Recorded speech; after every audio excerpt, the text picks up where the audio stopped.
Hello friends.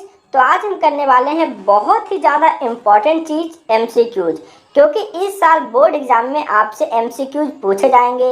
इसलिए इस video को लास्ट तक देखना है, जिससे कि आपके बहुत सारे एमसीक्यूज भी हो जाने वाले हैं और साथ ही पूरा का पूरा चैप्टर भी एक तरह से रिवाइज हो जाएगा, क्योंकि काफ़ी सारे कंसेप्ट भी आपके यहाँ पर क्लियर होने वाले हैं।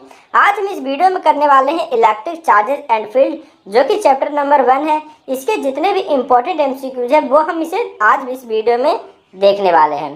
पहले हम शुरुआत कर लेते हैं बिना टाइम वेस्ट किए हुए पहले क्वेश्चन से। पहला क्वेश्चन हमसे कहता है कि how many electron are there in 1 coulomb. मतलब कि आपको जो है 1 कूलम चार्ज दिया गया है, इसके अंदर आपको नंबर ऑफ इलेक्ट्रॉन बताने हैं, मतलब n बताना है। तो अगर आपको q दिया हुआ है और n बताना है तो आपको एक फॉर्मूला याद आ रहा होगा, क्या? q is equal to N E. q is equal to N E से आप इसे सॉल्व कर सकते हो। कैसे? कि जो e की वैल्यू है वो तो हमें पता है कितनी होती है, 1.6 इंटू 10⁻⁻19 कूलम, और q जो है हमें दिया हुआ है कितना, 1 कूलम। तो q 1 कूलम हो गया, e की वैल्यू दी हुई है। तो आप यहाँ से कैलकुलेट कर सकते हो किस तरह से कि n इज इक्वल टू हो जाएगा आपका कितना, q बाई ई। q हम 1 रखेंगे और e की वैल्यू हमें दी हुई है 1.6 इंटू 10⁻⁻19। अगर आप इसे कैलकुलेट करोगे ना तो 10⁻⁻19 ऊपर चला जाएगा, तो ये हो जाएगा आपका 10⁻⁻19, और 1 को डिवाइड कर लोगे 1.6 से तो इसकी वैल्यू जो आ जाएगी 0.625। तो 0.625 इंटू 10⁻19 आपका आने वाला है। लेकिन इस तरह का ऑप्शन हमें यहाँ पर कोई भी नहीं दिख रहा है, तो हम इसे क्या कर लेंगे, पॉइंट को एक शिफ्ट कर देंगे, तो ये हमारा हो जाएगा कितना, 6.25 इंटू 10⁻18। वो आपका किस में दिया हुआ है, 1 ऑप्शन में दिया हुआ है, तो इसका आंसर हो जाएगा ए। ठीक है। सेकंड क्वेश्चन की अब हम बात कर लेते हैं, S I unit of surface integral of electric field, कि इलेक्ट्रिक फील्ड का आपको एस आई यूनिट बताना है। तो इलेक्ट्रिक फील्ड की 2 एस आई यूनिट होती है, दोनों के दोनों आपको अच्छे से याद रखनी है। पहली जो होती है वो होती है न्यूटन पर कूलम, एक तो हो गया न्यूटन पर कूलम, ये आपको याद रखना है। दूसरा होता है वोल्ट पर मीटर, ये आपको ध्यान रखना है। ये दोनों के दोनों जो होते हैं वो इलेक्ट्रिक फील्ड के होते हैं। तो इन दोनों में से कोई भी ऑप्शन, एक ही ऑप्शन आपका पूरे चारों में से रहने वाला है। तो इसमें कौन सा है, वोल्ट पर मीटर है, तो इसका सिंपल आंसर हो जाएगा ए। इन तीनों से बिल्कुल भी नहीं होने वाला है। नेक्स्ट क्वेश्चन नंबर 3 हमारे पास आ जाता है। क्वेश्चन नंबर 3 हमसे क्या कह रहा है, the value of charge Q at the centre of 2 equal and like charges capital Q। मतलब कि एक लाइन ज्वाइनिंग हो रखी है जिसमें कि 2 कैपिटल Q चार्ज है, कहाँ पर, कॉर्नर पे। तो यहाँ पर आपका क्या आ जाता है, कैपिटल Q, और ये भी आपका कैपिटल Q। ठीक है, दोनों के दोनों कैपिटल हो गए, Q हो गए, और बीच में आपका स्मॉल q, बीच में आपका स्मॉल q चार्ज है। तो आपको बताना है कि कौन सा ऐसा, मतलब कि Q की क्या वैल्यू होने वाली है जिसमें कि तीनों के तीनों जो हैं वो हमें इक्विलिब्रियम में हमें दिखने चाहिए। तो ये किस तरह से होने वाला है, तो ये उस समय होता है जबकि किसी भी एक चार्ज जो के कॉर्नर पे लगे हुए हैं, ये वाले और ये वाले, अगर इनका फोर्स बीच वाले पर और प्लस इन दोनों का जो फोर्स है जितना वो कॉर्नर है उनका सम अगर 0 हो जाता है, तो उस समय हम कह देते हैं कि हमारा जो है पूरा का पूरा जो चार्ज सिस्टम है वो इक्विलिब्रियम में है। तो इसको हम सॉल्व कर लेते हैं फटाफट। तो हम पहले फोर्स निकाल लेते हैं सेंटर वाले चार्ज में और कॉर्नर वाले चार्ज में। तो इसकी क्या वैल्यू हो जाएगी, 1/में 4 पाई एप्सिलॉन नॉट, जिसे हम k लिख सकते हैं। तो हम फटाफट k लिख देते हैं क्योंकि कैंसिल हो जाएगा। तो हो गया आपका k,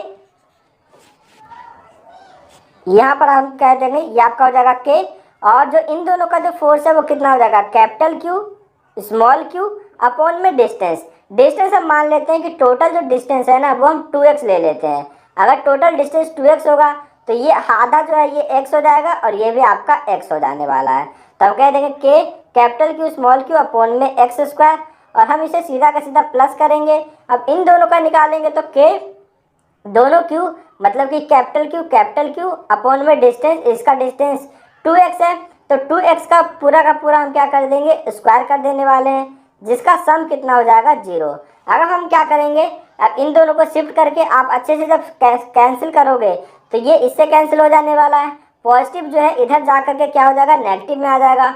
तो ओवरऑल जब इसे आप अच्छे से कैलकुलेट करोगे तो काफ़ी चीज़ें कैंसिल हो जाएंगी, के भी कैंसिल हो जाने वाला है, एक्स स्क्वायर से एक्स स्क्वायर कैंसिल हो जाएगा, लेकिन यहाँ पर जो है 2 का स्क्वायर जो है 4 जो है वो नीचे बच जाएगा, और यहाँ से जो स्मॉल q की वैल्यू आ जाएगी कैपिटल Q अपॉन में 4। आप इसे अच्छे से सॉल्व करके देखोगे, आपका यही आने वाला है।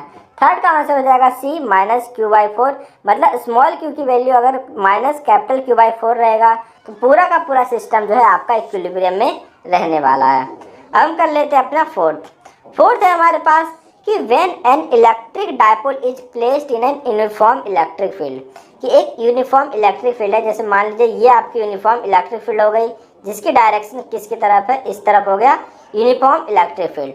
तो ये क्या एक्सपीरियंस करने वाला है, अगर आप इसके अंदर इलेक्ट्रिक डायपोल डालते हो, मान लो हमने क्या किया, एक इलेक्ट्रिक डायपोल हमने रख दिया, तो इलेक्ट्रिक डायपोल में एक तरफ माइनस चार्ज होता है, एक तरफ क्या होता है, प्लस चार्ज होता है। तो प्लस चार्ज पे अगर फोर्स अप लगेगा तो माइनस पर क्या लगेगा, डाउन लगेगा, मतलब ओवरऑल जो फोर्स है वो तो कैंसिल हो जाएंगे, कोई भी नेट फोर्स जो है वो नहीं लगने वाला है। लेकिन अगर हम टॉर्क की बात करेंगे ना, तो टॉर्क लगेगा। क्यों? क्योंकि ये चाहेगा कि हम इस डायपोल को इक्विलिब्रियम में ले आए, बिल्कुल सीधे ले आए, तो जो वो चाहेगा तो आराम से वो ला सकता है। तो वो चाहेगा कि हम उसे इक्विलिब्रियम में लाएं, तो टॉर्क तो लगेगा पर कोई भी फोर्स इसमें आपको देखने को नहीं मिलेगा। तो कौन से ऑप्शन में है ये, force as well as torque, ये नहीं होगा। सेकंड में है torque but no net force, तो हाँ ये टॉर्क तो होगा पर कोई नेट फोर्स नहीं होगा। तो चौथे का आंसर हो जाएगा आपका बी। पांचवा क्वेश्चन हमसे कह रहा है कि VA और VB दो पॉइंट है एक इक्विपोटेंशियल सरफेस पे, तो क्या होने वाला है। तो इक्विपोटेंशियल का मतलब होता है कि पोटेंशियल सेम, मतलब अगर कोई भी एक सरफेस है और ये इक्विपोटेंशियल है, तो अगर आप चाहे यहाँ पर कोई चार्ज रहे, कोई यहाँ चार्ज रहे, यहाँ कहीं भी अगर चार्ज है ना, तो हर एक चार्ज पर, हर एक पॉइंट पर जो पोटेंशियल है वो सेम होने वाला। अगर हम इसे A पॉइंट मानते हैं और इसे B, ये B हो गया और ये हो गया, तो दोनों का पोटेंशियल जो है वो सेम होने वाला है। तो किस में सेम है, C में, तो VA इक्वल टू VB हो जाएगा। क्वेश्चन नंबर 6 है कि electric field is 0 in case of a charge conducting shell at any, कि कहाँ पर कोई भी इलेक्ट्रिक फील्ड है, चार्ज कंडक्टिंग सेल है, तो कहाँ पर आखिरकार आपका इलेक्ट्रिक फील्ड 0 होगा। ठीक है, तो चार्ज कंडक्टिंग सेल हमने बना लिया, ये रहा चार्ज कंडक्टिंग सेल। आपको पता है कि कोई भी कंडक्टिंग सेल अगर चार्ज रहता है ना, तो उसमें चार्ज जो है वो सरफेस पे होता है। मान लो इसमें नेगेटिव चार्ज है, तो हम इसमें जो है सरफेस पर ही आपका पूरा का पूरा नेगेटिव चार्ज दिखेगा। ठीक है, तो अब इस तरह के केस में क्या होता है कि अंदर के पॉइंट पर कोई भी इलेक्ट्रिक फील्ड नहीं होगा। क्यों? क्योंकि अंदर के पॉइंट पर तो चार्ज ही नहीं है, अगर चार्ज ही नहीं है तो कोई इलेक्ट्रिक फील्ड भी नहीं होगा। तो ये हो जाएगा आपका इनसाइड, मतलब कि क्या, इंटीरियर पॉइंट। तो छठे का आंसर आपका हो जाएगा ए। इसके बाद अगर हम देख लेते हैं आपका 7 आपका आ जाता है कि the dielectric constant of metal is, तो ये तो सिंपल आपको याद रखना पड़ेगा, इसमें हम कुछ नहीं देख सकते हैं। तो मेटल का जो डाई इलेक्ट्रिक कांस्टेंट, मतलब जो K की वैल्यू है वो आपकी होती है इन्फिनिटी। तो ये तो सिंपल आपका हो जाएगा इन्फिनिटी, इसमें तो ज़्यादा हम कुछ कर भी नहीं सकते। क्यों? क्योंकि इसमें सीधा का सीधा आपको याद ही रखना पड़ेगा कि मेटल का जो डाई इलेक्ट्रिक कांस्टेंट होता है वो इनफाइनाइट होता है। ओके, हम बात कर लेते हैं क्वेश्चन नंबर 8 की। क्वेश्चन नंबर 8 कह रहा है कि a electron is send in an electric field of magnitude 9.1 into 10⁻6 newton per coulomb. तो इतना आपका इलेक्ट्रिक फील्ड दिया हुआ है, मतलब कि कैपिटल E जो है वो आपका दिया हुआ है, कैपिटल E हमें दे रखा है। फिर द एक्सेलरेशन प्रोड्यूस, तो इसमें कितना एक्सेलरेशन होगा वो निकालना है।